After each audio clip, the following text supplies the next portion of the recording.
하나님 말씀 나누겠습니다. 룻기 1장 1절부터 22절입니다.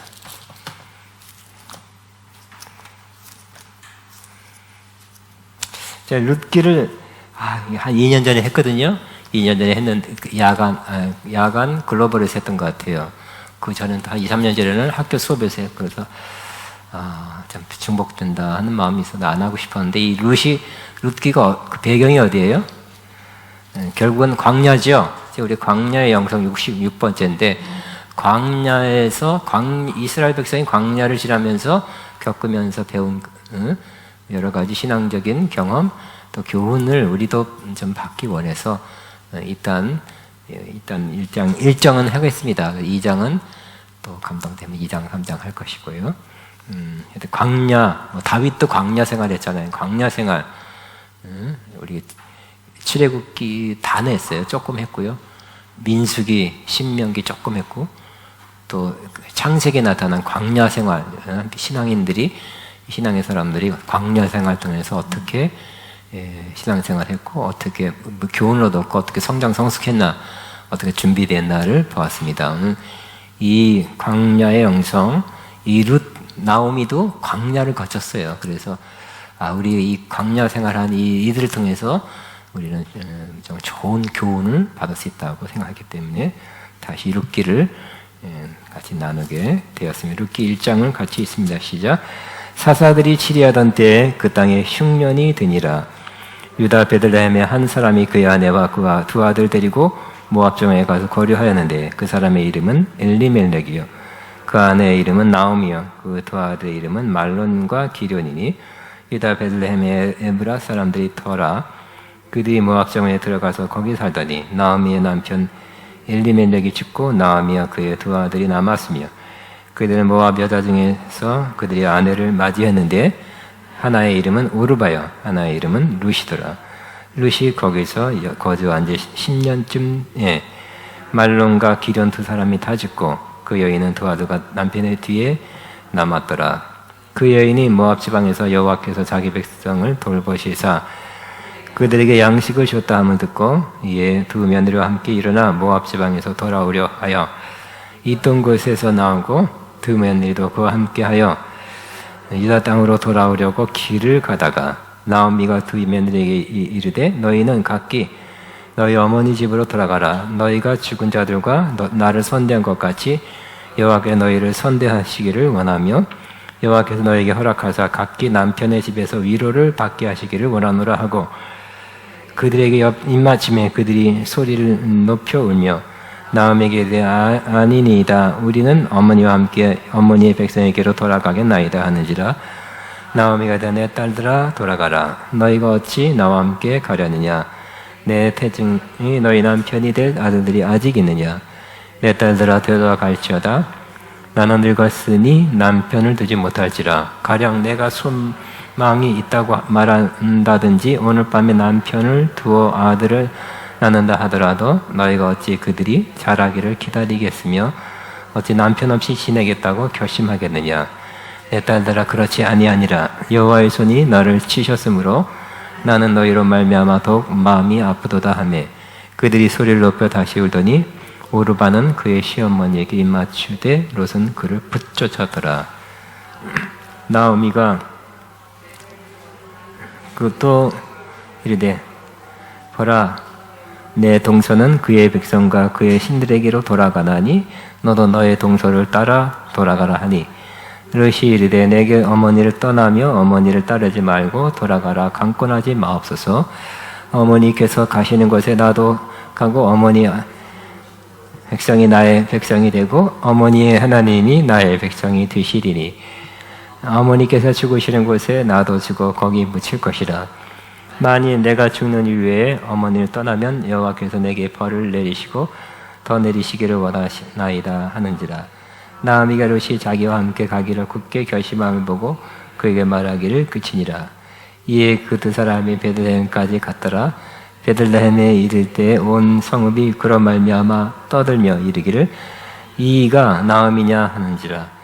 나오미가 그들에게 내 나를 나오미라 부르지 말고 나를 마라라 부르라. 이는 전능자가 나를 심히 괴롭게 하였으며 내가 풍족하게 나갔더니 여호와께서 내게 비어 돌아오게 하셨느니라. 여호와께서 나를 징벌하셨고 전능자 나를 기롭게 하였거늘 너희가 어찌 나를 나오미라 부르느냐 하니라. 나오미가 모압 지방에서 그의 며느리 모압 여인 룻과 함께 돌아왔는데 그들이 보리 추수 시작할 때 베들레헴에 이르렀더라. 아멘. 혹시 교대가 필요하면 손들어 주시면 그 손든 사람에게만 나눠질 것입니다. 2년 전에 했을 때는 또 다르게 했어요. 그 2년 전에 뭘 했나 제가 보질 않았어요. 다르게 하려고 영향받을까봐 그래서 새롭게 준비한 건데 조금 다른 면이 있어요. 그래서 할 수 있는 거예요. 똑같이 하려면 못하죠. 근데 좀 해석상 조금 이런 면을 좀 강화시켰다랄까 더 영적인 해석을 조금 더 한 면이 있어서 여러분과 함께 나누게 됐습니다. 오늘 제목도 특이하죠. 함부로 이방 땅 광야, 이방 땅의 말 원래 없었어요. 함부로 광야로 나가지 말라. 시작. 함부로 광야로 나가. 광야 영상인데 함부로 나가지는 말래요. 이렇게 잡아봤어요. 룻기는 사사 시대를 살았던 룻과 나오미의 이야기예요. 사사 시대예요.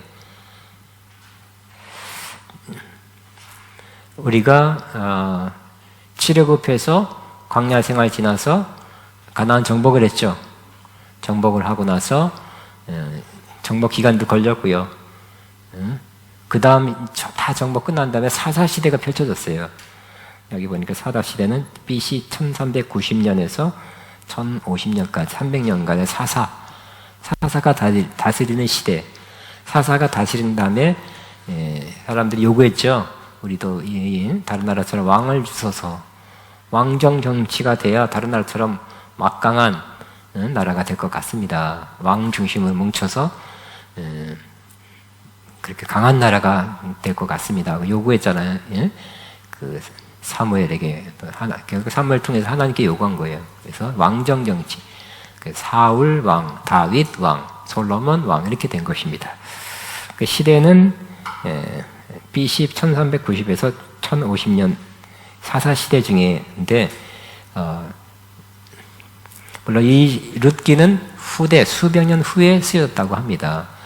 수백 년 후에 쓰였다고 하고요. 사사 시대가 어떤 시대냐면 여기 간단히 나왔죠. 1절에 사사들이 치리하던 때라는 것은 그냥 그런가 보다 이렇게 아주 몇 글자 안 되지만 의미가 있어요. 사사 시대라는 건 어떤 시대일까요? 바로 사사라는 것은 판관, 재판관이죠. 영어로 저지예요. 판사, 판결하는 사람이에요. 옛날에 그런 것이 중요했기 때문에. 근데 사사 시대는 한마디로 각기 자기의 소견에 옳은 대로 행해요. 사람의 각기 자기의 소견에 옳은 대로 행하는 시작. 근데 이게 나쁜 거예요. 그죠? 내가 보기에 옳은 소견이고 너가 보기에 옳은 소견이 있죠? 굉장히 틀리다니까요. 견해가 틀려요. 여러분 믿는 사람, 은혜 받은 사람끼리도 무슨 일을 그냥 교제하고 밥 먹고 아주 좋은 얘기만 할 때는 괜찮은데 일을 같이 하고 이렇게 해야 돼, 저렇게 해야 돼. 빨간색 해야지, 노란색 해야 돼. 막 그런다니까요. 이런 인테리어 하는 것도 틀리고 무슨 일을 할 때 틀리고 아주 일을 하다 보면 틀려요. 견해가 틀려요. 쉽지 않고요. 또 이렇게 해야 되냐 저렇게 해야 되냐 어떤 행동, 삶 여러 가지 견해가 틀려요. 결국 각기 자기의 소견대로 옳은 대로 행하는 것은 각각 틀린 견해가 있다는 것은 그렇게 좋은 건 아니에요. 그죠? 우리는 뭐 밥을 뭘 먹을까, 짜장면 먹을까, 뭐 설렁탕 이런 거는 우리가 선택할 수 있지만 어떻게 살아야 되는가 하는 거에 대한 것은 내가 옳은 대로 선택해서 살면 안 되겠죠? 이렇게 살아야 돼? 아니야, 저렇게 살아야 돼? 하면 안 돼요. 그래서 하나님은 우리가 어떻게 살아야 되는 그 기준을 이 시대에는 율법을 줬죠. 출애굽 때 율법을 줬어요. 율법대로 살아야 돼요. 율법에 맞춰 살아야 되겠죠. 내 소견에 옳은 대로 살면 되겠습니까? 절대 안 되죠. 그래서 이 당시에 이미 출애굽 때 율법을 받았어요. 율법대로 살아야 되는데 율법이 약해지고 잘 안 읽고 율법이 지켜지지 않고 각기 자기의 소견에 옳은 대로 행하는 거예요. 그러면 안 됩니다. 어두운 타락한 시대의 모습이에요. 근데 요즘은 자기 소견, 또 우리 세상 사람도 그렇게 살지만 얼마나 의견이 틀려요. 얼마나 정치적인, 사회적인 견해가 얼마나 틀린지 모르겠어요. 엄청 틀려요. 많은 교육학에 대한 이론이 박사들이 틀려. 신학에도 틀려, 신학에서도. 근데 요즘은 이런 거 있죠. 결국은 우리가 따라야 될 그 대상은 크게는 둘이에요. 하나는 성경이죠. 또 하나는 뭘까요? 성령이에요. 근데 내 소견을 성령이라고 하면서 자꾸 하는 사람 꽤 많이 있었죠. 며칠 전에도 그런 일이 있었어요. 어떤 기준보다는 내가 마음에 떠오르는 거, 어떤 하나님 성령의 인도하심일 수도 있어요. 일 수도 있지만 아닐 수 있어요. 그럼 여기까지 맞아요. 하나님 인도하신 대로 하면 되죠. 그거 맞아요. 그 지금 하나님 인도하시면 어떻게 알아요? 어떻게 할까요? 나한테 떠오르는 거, 내 감동이 다 하나님의 인도하심일까요? 그건 아닐 수 있잖아요. 그죠? 맞을 수도 있어요. 그렇지만 아닐 수도 많이 있어요. 근데 어떤 내가 하고 싶은 것을, 내가 원하는 것을 하나님의 인도하심, 하나님의 감동하심이라고 하면서 그렇게 하면 어떻게 될까요? 혼란이에요. 그래서 결정하는 것이 주변에 너 항상 아가페 하면 그런 사람 너무 많이 봐가지고 불과 며칠 전에도 있었어요. 며칠도 안 됐어요. 근데 이제 결국은 여러 사람한테 힘을 빼는 거고 조금 손해도 될 수 있고 나중에는 자기한테도, 후회는 자기한테도 손해예요. 내 소원을 하나님의 소원이라고 이렇게 해서 따라갔기 때문에, 그 때문에 우리는 먼저 기준, 우리의 따라야 될 첫 번째 기준은 뭘까요? 성경 말씀이죠. 말씀이고, 또 우리가 기도해서 따라갈 수 있는 것들이 많이 있지만, 또 이렇게 주 안에서 교회의 방침이라든지 교단의 방침도, 기준도 매우 중요하다는 것을 기억해야 할 것입니다.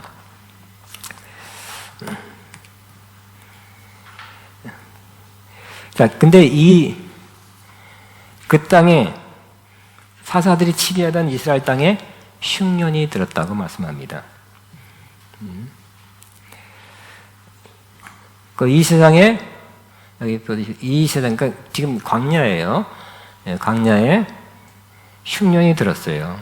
세상에는 풍년도 있고, 혹연기도 있고, 재미도 있고, 행운도 있고, 또 쾌락 주는 것처럼 재미난 거 많이 있죠. 여러분, 세상에 돈만 있으면 재미있는 거 많다니까. 돈이 있고 건강이 있으면 재미난 게 많이 있어요. 그렇지만 이 세상에는 이게 좋은 것 같이 보이는 것도 많이 있지만 또 안 좋은 것도 많이 일어나죠. 이 코로나 같은 전염병도 있고, 또 경제 위기, 또 흉년, 정치적 갈등, 사회 문제, 가정 문제, 무슨 문제가 많이 일어나는 것이 바로 이 세상. 즉 광야는 이 세상이에요. 사사시 시한 때에 그 땅에 흉년이 드니라 그랬어요. 이때만 들었겠어요? 또 몇 년 만에 또 들죠? 또 들고 하는 것이에요. 근데 이때 흉년 들었을 때 중요한 것은 우리가 어떻게 반응하느냐, 어떻게 행동하냐가 중요하죠? 흉년 또 온다니까요. 코로나가 아니라 다음에는 뭐예요?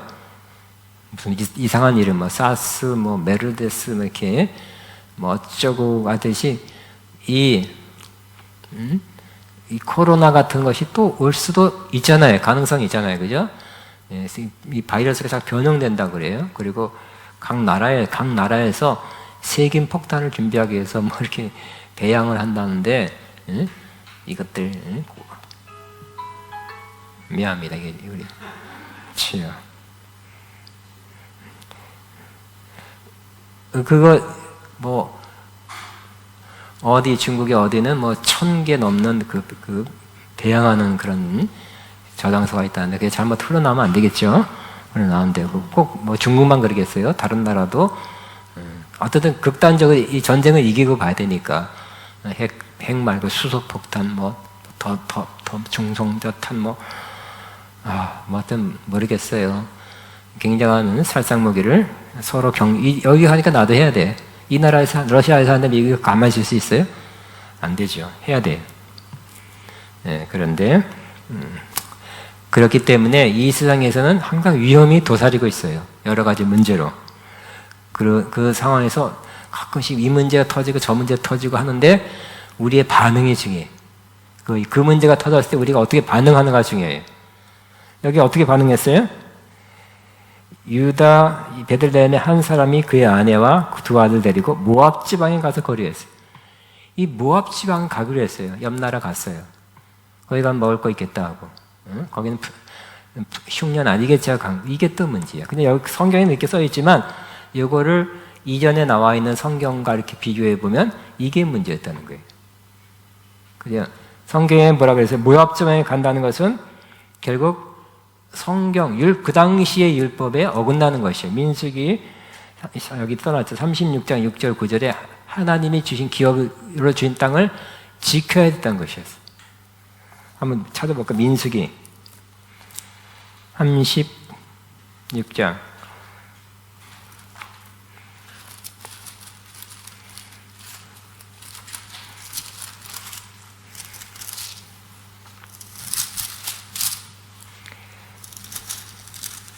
6절 9절 시작.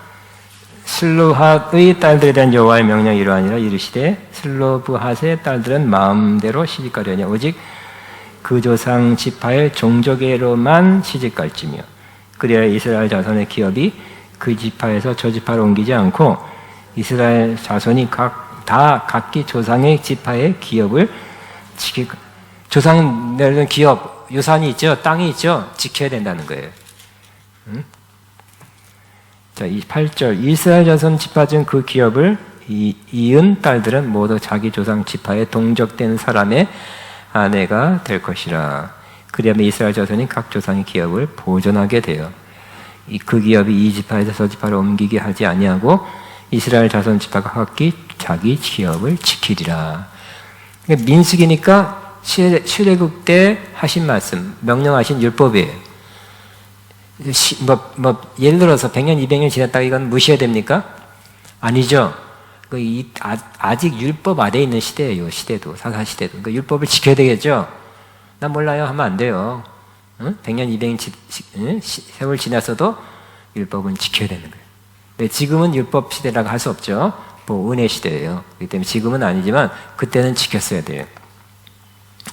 그래서 그들은 흉년 들었을 때 베들레헴 떠났어야 됐습니까? 그래서 모압 땅에 갔어야 돼요? 안 갔어야 돼요?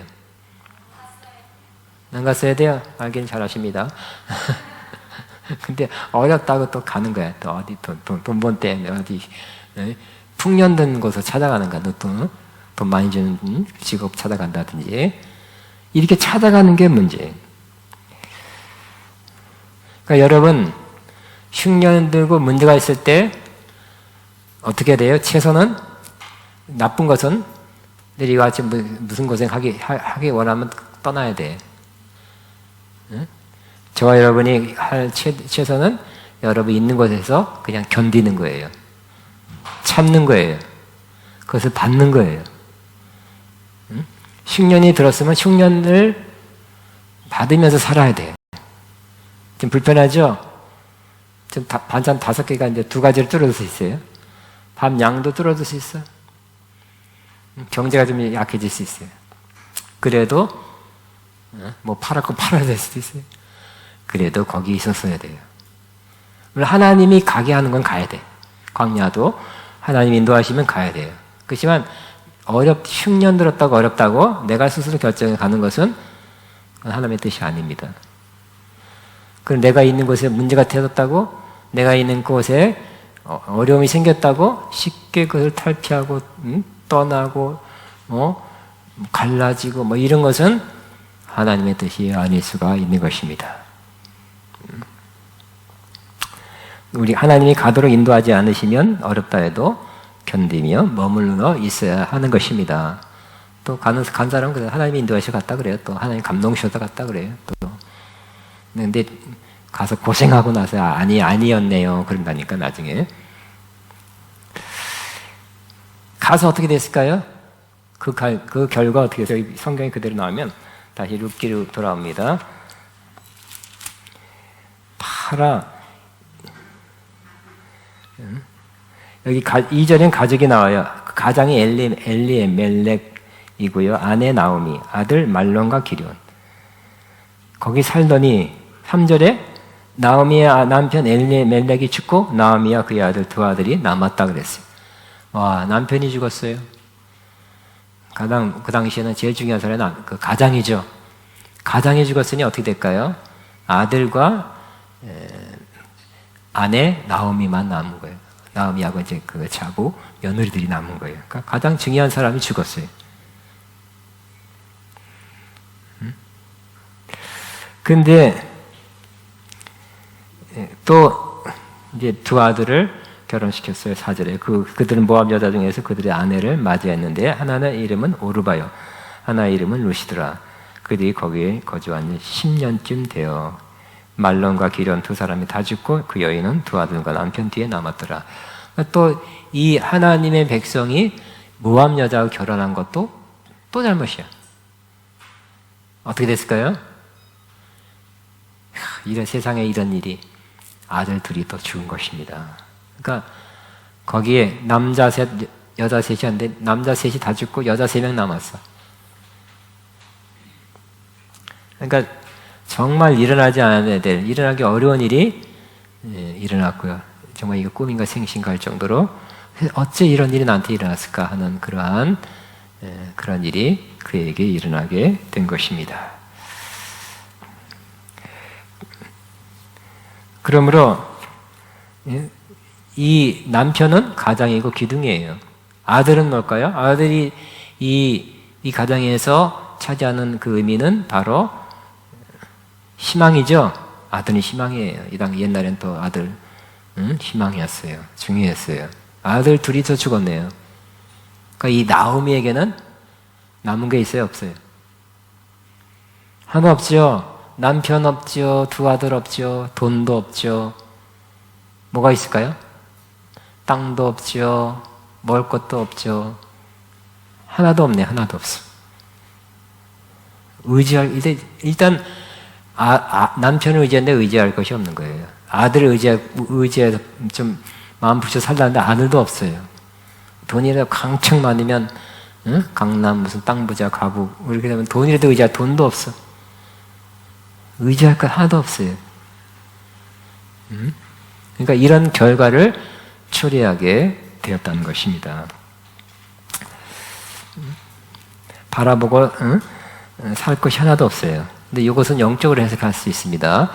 그래서 결국 이 엘리멜렉 이 가장이 결정해서 온 거죠. 옛날에 옛날에 우리 어렸을 때만 아버지의 권세가 매우 컸다니까요. 무슨 상의해서 결정하는 게 아니에요. 5, 60년 전에는 아버지가 결정하면 네 하고 따라가는 거예요. 엄마하고 아버지가 동등하다고 생각지 않을 정도. 옛날엔 불과 50년 전에 그랬는데 3, 4천 년 전에는 어땠을까요? 굉장했겠죠. 가장의 권세가 더 컸어요. 근데 이 엘리멜렉이 결정한 것 같아요. 근데 따라갔죠. 따라가는데 이런 처참한 결과가 일어나게 된 것입니다. 결국 엘리멜렉은 어려우니까 모압 땅에 뭘 쫓아가야 되겠다 하고 결정한 이 장본이에요. 엘리멜렉은 여기서 이 장면에서 뭘 상징합니까? 육신을 상징합니다. 사실 알고 보면 너무 어려워서 먹을 것 없어서 간 것도 아니더라고요. 뒤에 보면 뭐랄까요? 나오미가 고백하기를 뭐라고 고백했어요? 내가 풍족한데 지금 아무것도 없다 그랬죠? 먹을 게 있었어요. 그러나 그렇게 생각하고 육신적 생각으로 아직 풍족한데 먹을 거 있는데도 결정하고 간 거예요. 그래서 이 엘리멜렉을 따라간 엘리멜렉 육신의 상징을 그걸 따라가면 어떻게 된다고요? 이렇게 망하게 된다는 거예요.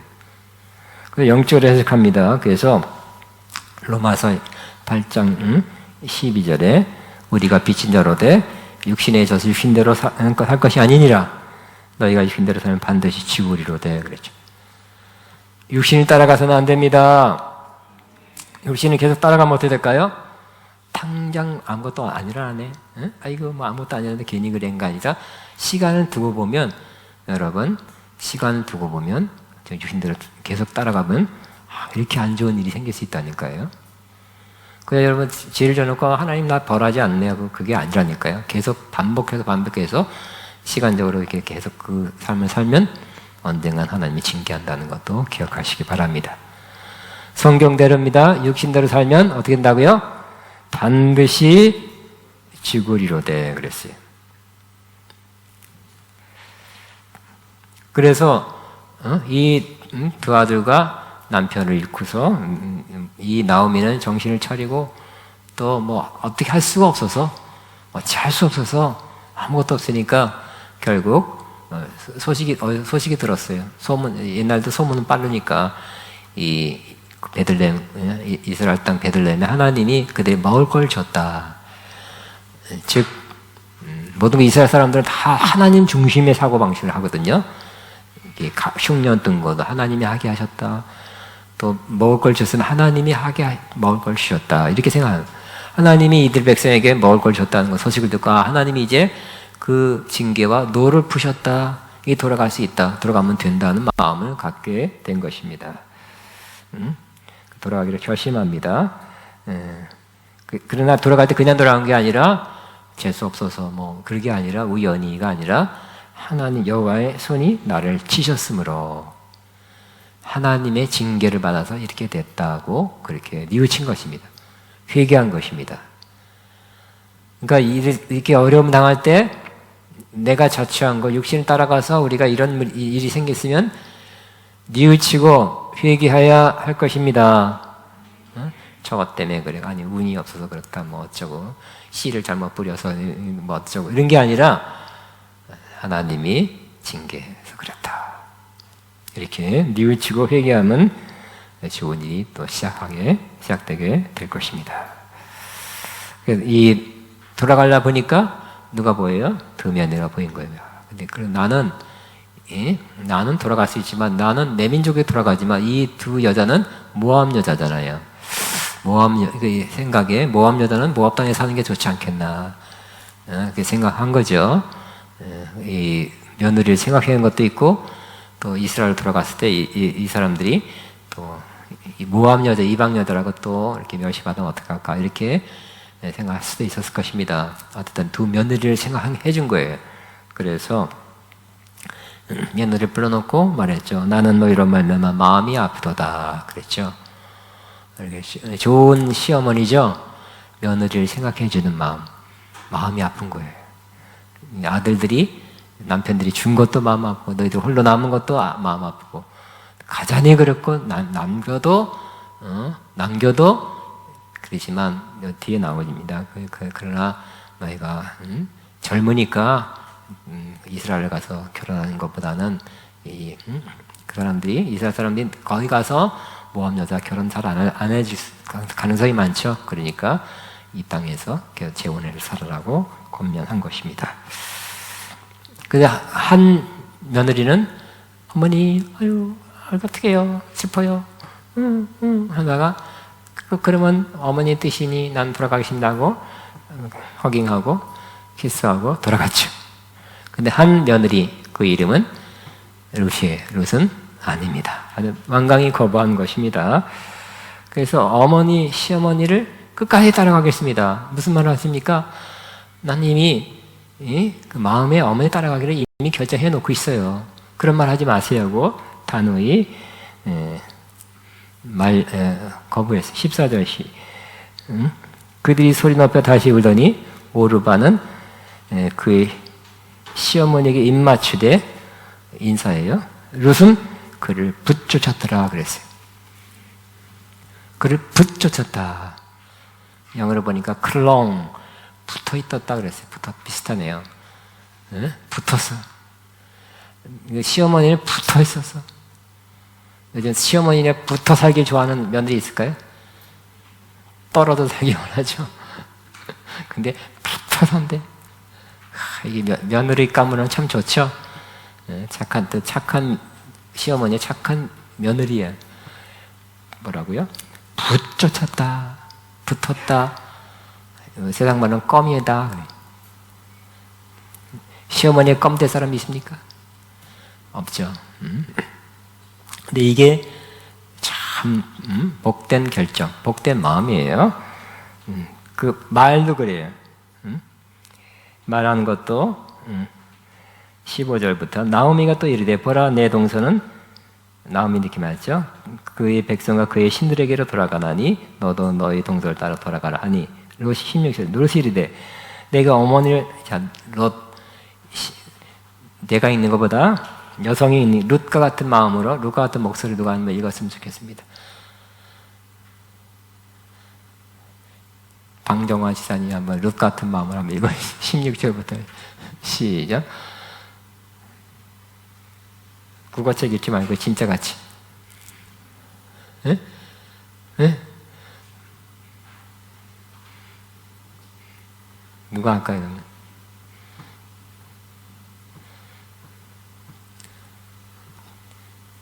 안 되겠다. 장혜신 권사님 해야 되겠다. 당첨입니다.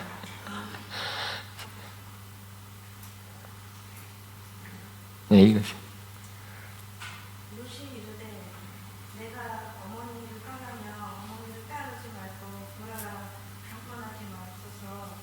어머니께서 가시는 곳에 나도 가고 어머니께서 머무시는 곳에서 나도 머물겠나이다. 어머니의 백성은 나의 백성이 되고 어머니의 하나님이 나의 하나님이 되시리니 어머니께서 죽으시는 곳에서 나도 죽어 거기에 묻힐 것이라. 만일 내가 죽는 이후에 어머니를 떠나면 여호와께서 내게 벌을 내리시고 더 내리시기를 원하나이다 하는지라. 예, 아주 완강해요. 굳은 결심 표현했어요. 그랬더니 나오미가 룻이 자기와 함께 가기로 굳게 결심을 보고 그에게 말하기를 그치니라. 근데 우리가 또 볼 것은 여기 이 장면에서 나오미가 결정한 건 아니죠. 육신의 상징이 아니라 나의 내 영혼이에요. 근데 육신을 따라오라서 간 거예요. 육신 따라갔더니 같이 망했죠. 육신적인 일에 여러분 동참하면 같이 그렇게 돼요. 할 수 없이 그렇게 되는 거예요. 여러분 가족이 그렇게 육신적인 일에 끌어들이거나 아무리 친한 사람이 그렇게 끌고 가도 여러분이 거기에 동참하면 그렇게 되는데 이제 그럴 수 없어요. 그래서 다시 돌아오죠. 그러니까 이 나오미는 나를 할 수도 있고 내 영이라고도 할 수 있어요. 내 영. 육신은 뭐예요? 남편이 그 상징이었어요. 이 어려울 때 여러분 안에 여러분 영이 깨닫는 거죠. 돌아가야 되겠다. 하나님께 돌아가고 거기 가면 살 길이 있을 거다 하고 여러분 영이 다시 올라오게 되죠. 영의 생각을 하게 되죠. 또 우리 영 안에는 누가 있어요? 성령이 계시니까 성경에도 보면 영, 성령 이렇게 이렇게 막 섞어놨어요. 왜냐하면 우리 안에 영이 있고 그렇기 때문에 다 분리할 우리 성령으로 거듭난 사람은 우리의 영과 성령이 완전히 분리되기 어려운 그런 것도 있어요. 그 나오미는 뭐의 상징? 내 영의 상징이라 할 수 있고 또 성령을 모신 내 영이라고도 할 수 있어요. 여러분 고생하고 고난과 고생 막 직설하게 하고 나면 뭐 어떻게 생각해요? 하나님 버려야지 이런 마음 들까요? 진짜 거듭난 사람 아닐 수도 있어요. 여러분 너무 힘들고 어려우면 여호와께 돌아가야지, 하나님께 돌아가야지, 더 간절히 하나님께 매달려야지 이런 마음 들죠? 그게 여러분 영에 하는 작용이에요. 그죠? 근데 육신적인 생각은 하나님 날 안 도와줘? 은혜 받지 못한 사람 이런 사람은 하나님 뭐 어디 계셔? 그렇게 생각할 수 있겠죠. 그러나 여러분이 그건 육신의 생각이고요. 육신의 생각 너무 또 고생 심하고 어려우면 여러분 영이 하나님께 돌아가야지. 응? 믿음의 공동체 안에 있어야지.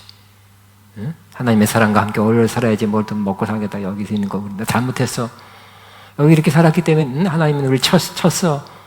깨닫죠. 깨닫는 것도 영이 깨달아야 돼요. 우리가 깨닫는 게 아니에요. 그래 내가 잘못했어. 내가 이런 거 받아도 마땅해. 하나님께 돌아가야 돼. 돌아갈 거야. 하고 결단에 나오는 거 영의 작용인데 중요한 건 뭐예요? 이 나오미가 영 혹은 성령의 상징이라면 룻은 뭘까요? 그야말로 나야 나. 나는 어딜 뜻해야 돼요? 룻을 붙여쳤더라. 혹은 영 혹은 성령에 각 붙어 있어야 돼요. 따라가야 돼요. 붙어서 따라가야 돼요. 그러니까 내 영혼이 누구를 붙잡느냐, 누굴 따라가냐, 붙어서 따라가냐가 중요하죠. 그래서 이상한 데 붙여쳐서 따라가면 안 되고요. 성령 혹은 내 영을 따라서 살면 후에 좋은 일이 있게 된다니까요. 이게 성령을 붙여쳐 따라가는 거 복입니다. 앞으로는 성령을 성령과 딱 붙어서 따라가야 돼요. 이게 살 길이에요. 이것이 회복이에요.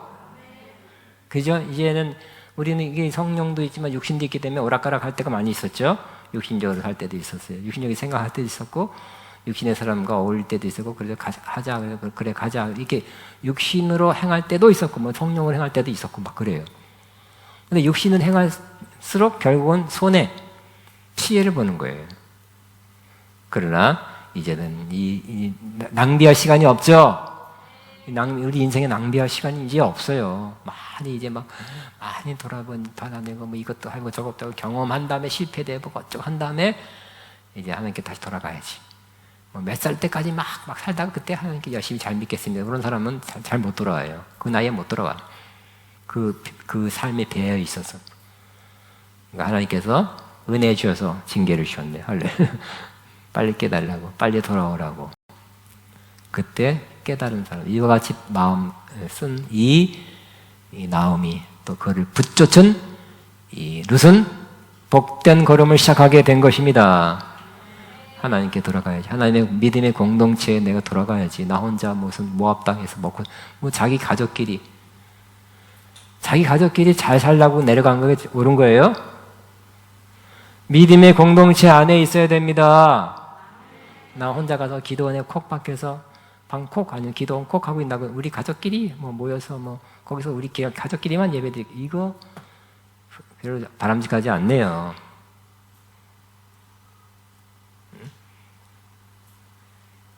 코로나도 됐겠다 이제 뭐 가족끼리 글쎄 이제 코로나도 풀렸으니까 이제 믿음의 공동체로 돌아오시기 바랍니다.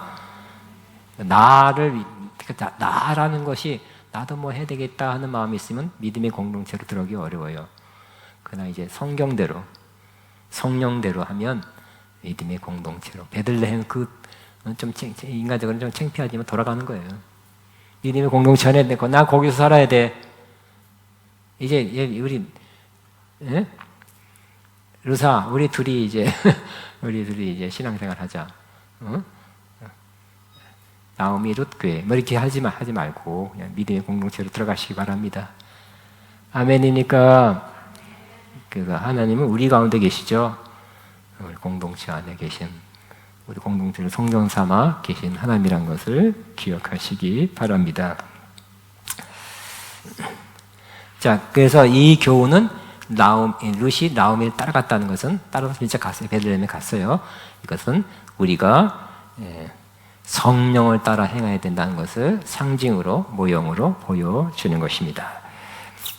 여기 성령을 따라 행하라 하면 이렇게 명령도 있고 좋은 일도 있다는 것을 여기에 제가 이렇게 써놨습니다. 주로 갈라디아 한 절하고 로마서에 있는 부분만 따라 써놨는데 한번 따라 읽겠습니다. 시작. 너희는 성령을 따라 행하라. 그러면 육체의 욕심을 이루지 아니하리라. 성령을 따라 행하라 그랬죠? 붙여 따라가시기 바랍니다. 그러면 육신의 욕망이 많이 일을 하고 있잖아요. 그죠? 육신이 올라올 때마다 깡깡 하는 게 쉽지 않아요.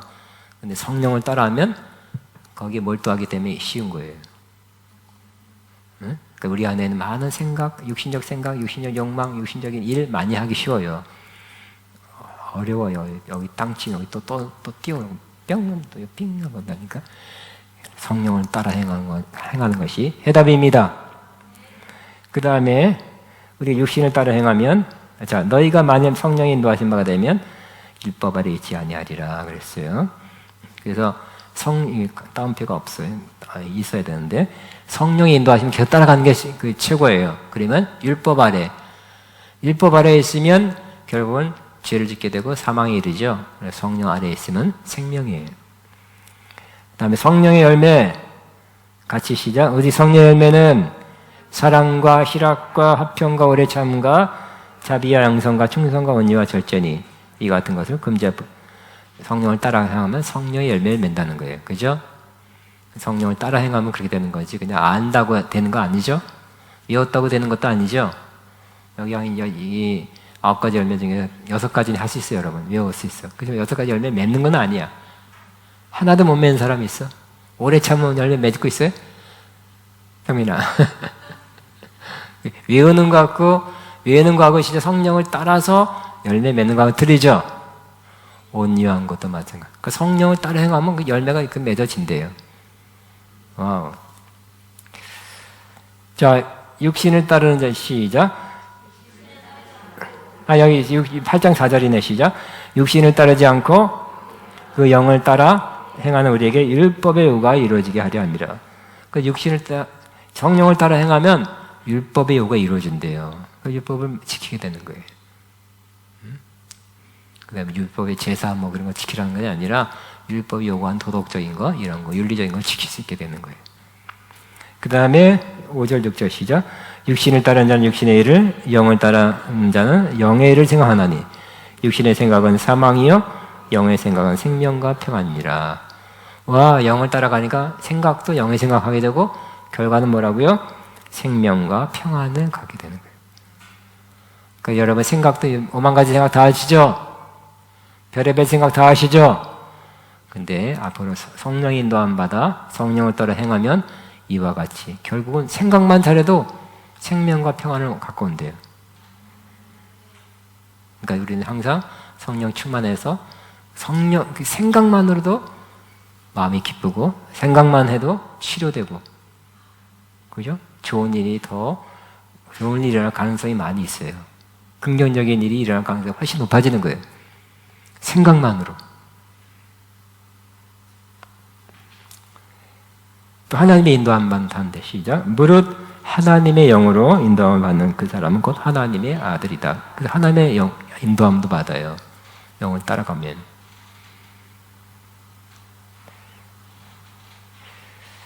또 아버지라고 자연스럽게 부르게 된대요. 시작. 너희는 다시 무수한 종의 영을 받지 아니하고 양자 영을 받았으므로 우리가 아빠, 아버지라고 부르짖느니라. 우리가 아버지, 하나님을 아빠라고 아버지라고 부를 때처럼 또 마음이 시원할 때가 없어요. 좋을 때가 없어요. 편안할 때가 없어요. 응? 성령의 인도함 받으면 그렇게 된대요. 그 다음에 우리 하나님의 자녀다 하는 것이 마음에 이렇게 올라온대요. 증거가 된대요. 시작. 성령이 친히 우리 영과 더불어 우리가 하나님의 자녀인 것을 증언하시나니, 넌 하나님의 자녀야 하는 마음이 증거가 이렇게 올라온대요. 응? 나는 버려진 자식이 아닐까? 응? 하나님 버리지 않을까? 아니면 나는 아무것도 아닌 철학자 말대로 던져진 존재가 아닐까? 무상하고 공허하고 이러다가 아무것도 없는 상태로 돌아가는 거 아닌가? 그런 생각은 육신의 생각이에요. 성령 받으면 성령이 우리가 하나님의 자녀라는 것을 이렇게 증거해 준대요. 안에서 감동 주신대요.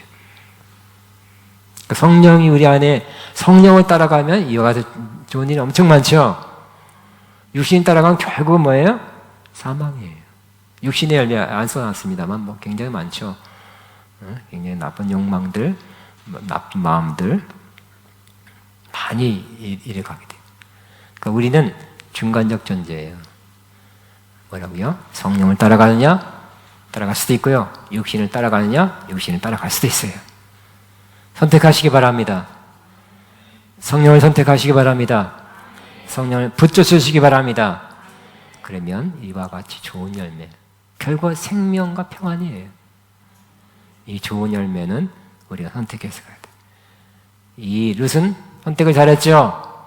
나오미를 선택하기로 결심하고 확고했어요. 너무 확고하니까 더 말 못 붙이겠어요.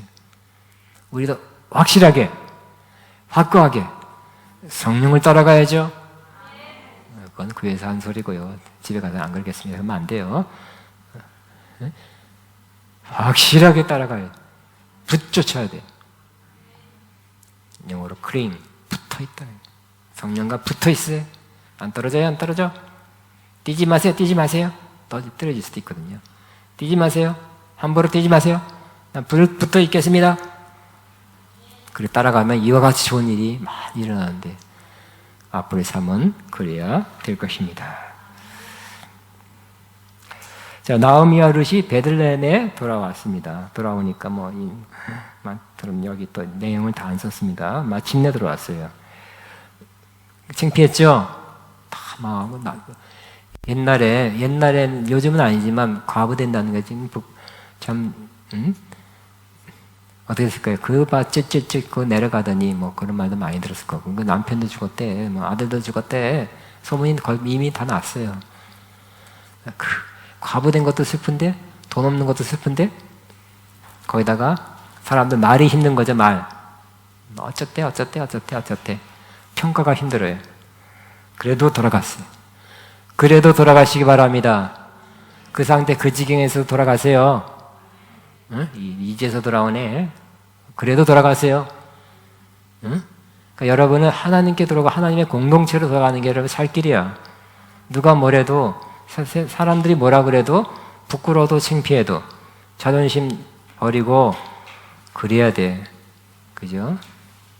그런 걸 결정해서 따라갔더니 뭐라고는 했겠지만 들었겠지만 또 겸손했어요. 하나님께 날 친 게 와서 쳐서 그렇다. 겸손했죠. 그렇지만 조금 이상하다. 뭔가 조금 베들레헴에 돌아갔는데 이상한 일이 고 보니까 뒤에 아주 22절 나오미가 모압 지방에서 그의 며느리 모압 여인 룻과 함께 돌아왔는데 그들이 보리 추수를 시작할 때 베들레헴에 이르렀더라 그랬어요. 이게 또 좋은 말이에요. 보리 추수가 시작할 때 왔어요. 그러니까 이 두 가지 의미 있죠. 구약의 과부와 고아는 제일 심한 사람, 요즘같이 일거리가 없어요. 아르바이트도 없어요. 그러니까 먹고 살기가 어려워요. 하나님 그걸 아시고 보리 추수할 때, 밀 추수할 때 떨어진 이삭 죽게 해라. 먹고 살게. 주워봤자 얼마큼, 그거 주워서 얼마큼 살았겠어요. 그래도 그거라도 죽게 해라. 율법으로 기록해놨죠. 그러니까 이때에 돌아가게 하나님의 시간을 조정해서 하나님의 살리시는 손길이 룻에게 역사하기 시작한 거예요. 하나님께 돌아가면 하나님 살려주세요. 타이밍까지 잘 조절해서 하나님께 돌아가면 하나님은 먹고 사는 거 일단 살려주는 거예요. 근데 그걸 1년 6개월 살고 그러면 아니에요. 또 뒤에 나오죠. 이 돌아가니까 하나님께서는 그저 이삭만 준비한 게 아니라 이삭 주워 가지고 해봤자 자루로 하나씩 막 비벼가지고 해봤자 얼마나 먹겠어요. 응? 한 3주 먹나 모르겠어요. 그 다음에 어떻게? 하나님은 그 이후에도 먹고 살 거를 준비했는데 누굴 준비했어요? 보아스, 새신랑, 부자. 정민이 왜 좋아하지? 부자 신랑 준비했습니다.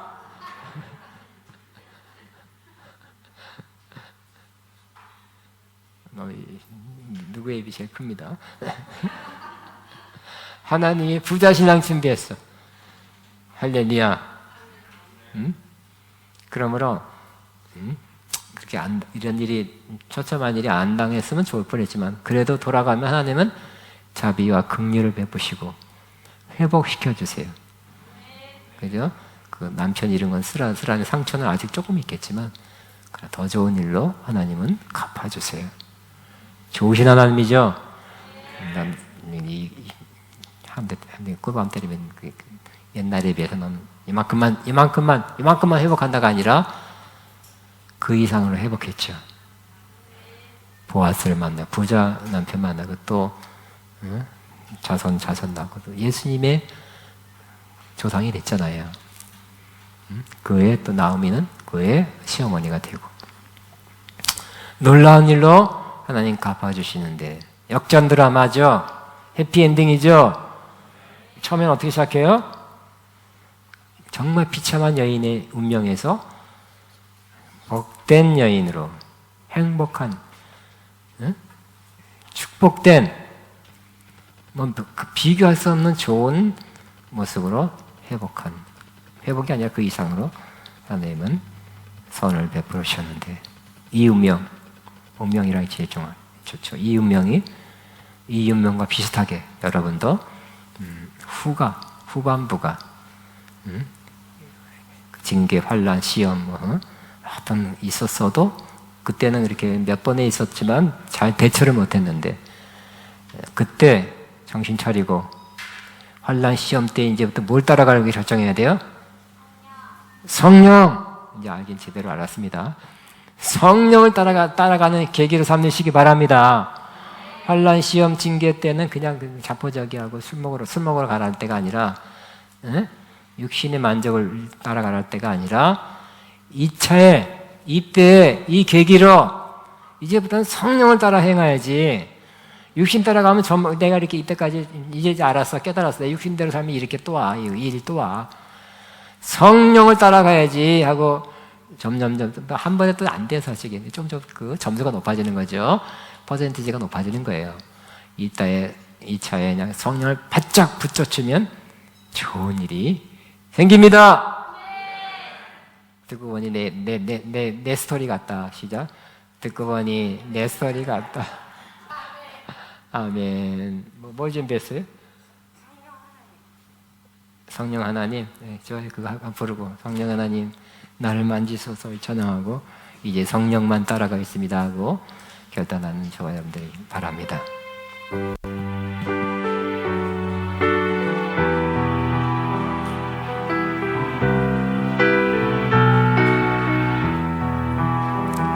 성령 하나님 나를 만지소서. 상하고 깨어져 나는 나를 새롭게 하소서. 성령의 바람 시들은 내 영 살리소서. 임하소서. 성령 하나님이시여 지금 이곳에 임하소서. 바람처럼 물처럼 성령이여 임하소. 그 다음 성령 하나 이 땅 거치소서. 죄악의 어둠 속 헤매는 우리 태워주소서. 성령의 불로 세상 헛된 태우소서.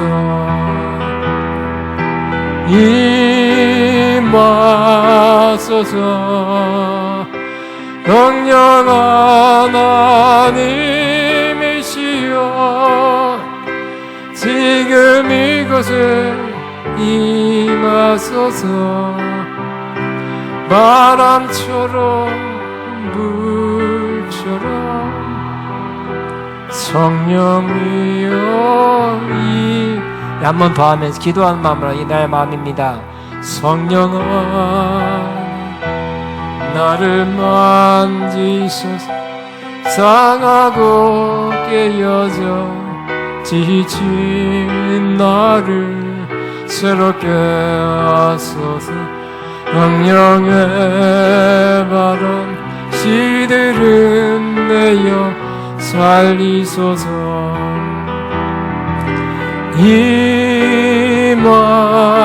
임하소서.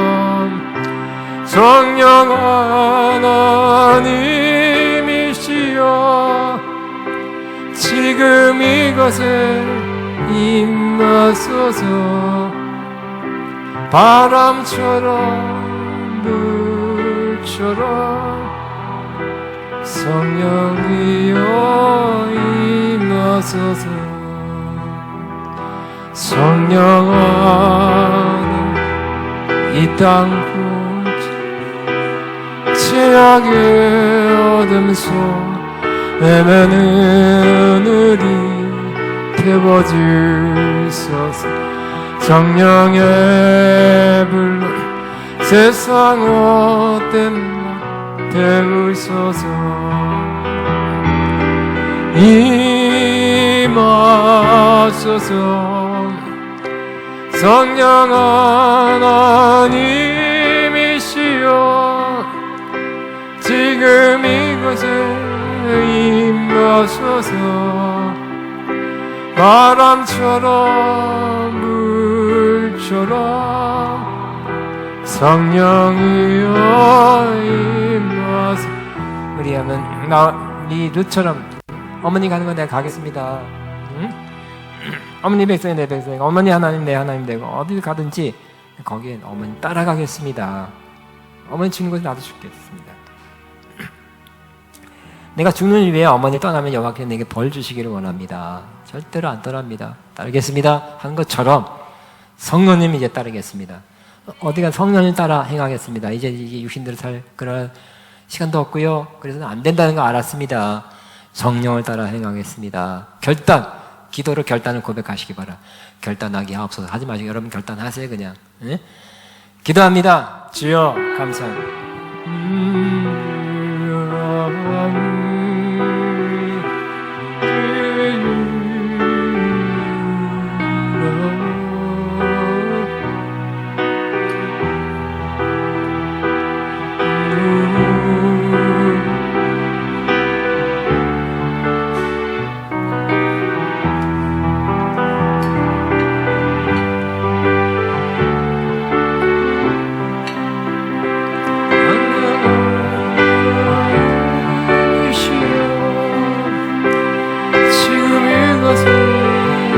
주여 감사합니다.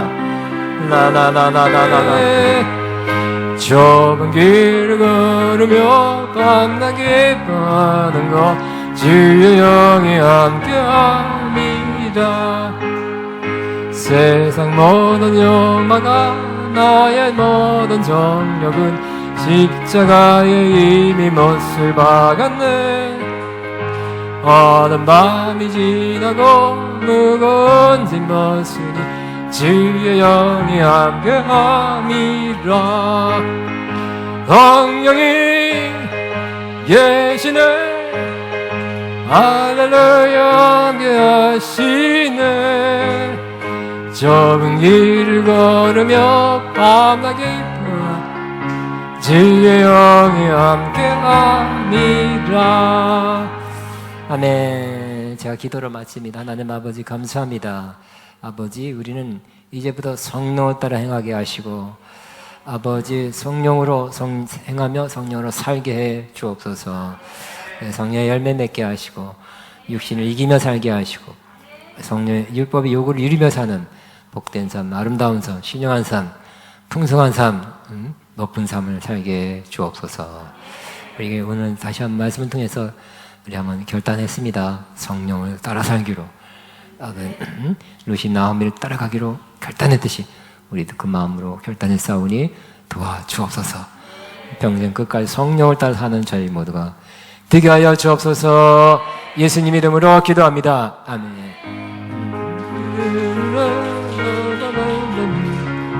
나는